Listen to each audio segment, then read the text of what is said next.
Welcome to Inside OTAs. I'm Miles Simmons here in Oxnard, California, where the Rams just wrapped up their first 9 OTA practices. Now we've moved into phase 3 of the off-season program. That means you can get into these organized team activities.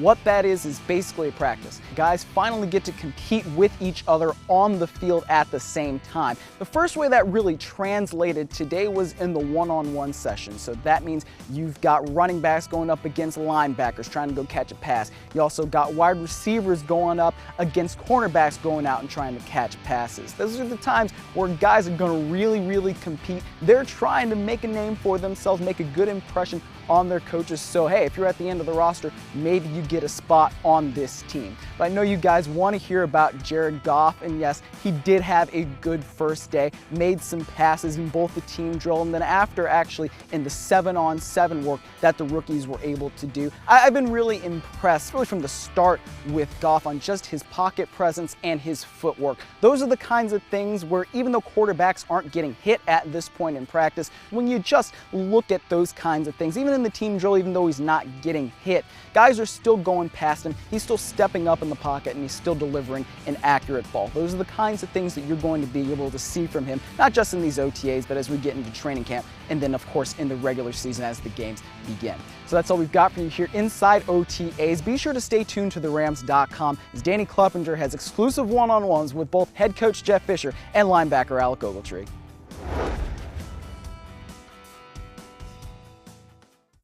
Hey Rams Nation, I'm Danny Kleppinger and I'm joined by head coach Jeff Fisher. Day 1 of OTAs just wrapped up. I just want to know your overall thoughts before we break down offensive and defense. You know, it's really exciting to get everybody together. It's the first time, for those that don't know, it's the first time where we could interact on offense and with offense and defense. So, you know, we've been on the field off and on for the last month, but they're in great shape. Everybody we expected to be here was here, and I thought we got a lot of good work for the first day. A lot of competition out there today, a lot of 1v1 drills. Yeah, you know what, you prefer the 1 versus 1 because they know how to practice without pads. That's why, you know, you have to be careful initially over the first couple of days to you know, put rookies in with veterans, because rookies have a tendency to go a little out of control and they're on the ground. So I wanted to be able to watch a couple practices before we start, you know, interacting. What are your goals of this OTA period? What do you want to see accomplished before training camp gets here? Well, we're going to reinstall the entire offense and defense. That's what. So we've already done that once. We do it 3 times during the year. You do it before OTAs, then during OTAs, and then once again you do it again at training camp. So we're just going back, and then we're going to put them in a lot of different situations, some 2-minute stuff and some hurry up, and you know, just a lot of things that you want to be able to have recall when they come up in the game. Let's talk about offense first. What are you seeing Rob Boris do with this offense that gets you excited? Well, we're going to get the ball spread around a little bit more. It's going to all focus off the run game, but we're going to be able to, you know, if need be, hand it off to Todd, and if someone says, you know, we're not going to let you do that, then we're going to spread it around. And so when it's all said and done, we'll be able to look back and I think see Tavon maybe double in catches over what he had last year. That's the most important thing. It's just, you know, get the chunks down the field. We simplified some things. Mike Rowe's done a really good job as a passing game coordinator, and then with the receivers, you're already seeing growth with the receivers. I was going to ask you about the receivers. That group looks a lot different, not only with the drafted guys, the undrafted free agents, the veterans in there. What are you thinking of that group? Well, I'm pleased with them right now. We have to wait till pads go on, but you know, the new guys, the college free agents, you know, they're improving every day. Seeing significant improvement out of Brian Quick, and you know, obviously Tavon's loving the offense, so it'll be a productive group.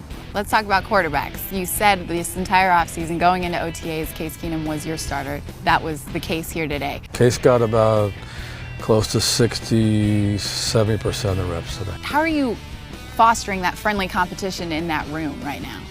The room's not an issue because all 3 of them are professional, but they also understand that the reps are going to change, and as soon as Jared comes along and becoming more familiar with things, then, you know, we'll start increasing his reps. So there's a lot of reps to go around. How quickly do you see that unfolding with Jared, giving him more reps? I want to make sure that he gets 1 reps, you know, at least 2 or 3, 4 days through the OTAs. I've watched him throw a lot of balls, and yeah, he did fine. I mean, he's accurate, and he knows where to put it. He knows what shoulder to put it on, and it's just a matter of putting it all together. And then today was good for him because he got to go up against a defense, a defense that was running full speed that's somewhat sophisticated. Let's switch to the defensive side. Ogletree stepping into that leadership role. I can hear Greg Williams saying Ogletree's going to break it down. Ogletree's going to talk about everything. How do you feel like he's handling that responsibility?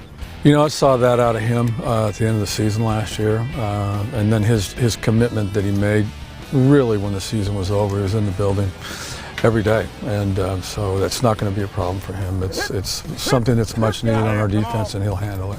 In that DB area, a lot of roles needing to be filled and solidified. Who do you see battling in those positions? Well, I think we'll see a lot out of some particular players during the preseason games, and that's Cody and gosh, even Christian Bryant's going to get an opportunity in there. Maurice played for us last year. He's going to get an opportunity. We're happy to get EJ back. Tremaine's really off to a great start. He's in really good shape. So it's a good group. And then LaMarcus, you just got to hold him back. He'd practice all day if you let him. He would, wouldn't he? Full speed. Yeah. And hit anything. And hit anything. That's all right. That's a good trait to have, right? That's good for our defense, yeah. Coach, thanks so much for sitting down with me. For more exclusive OTA content, make sure you stay right here on therams.com.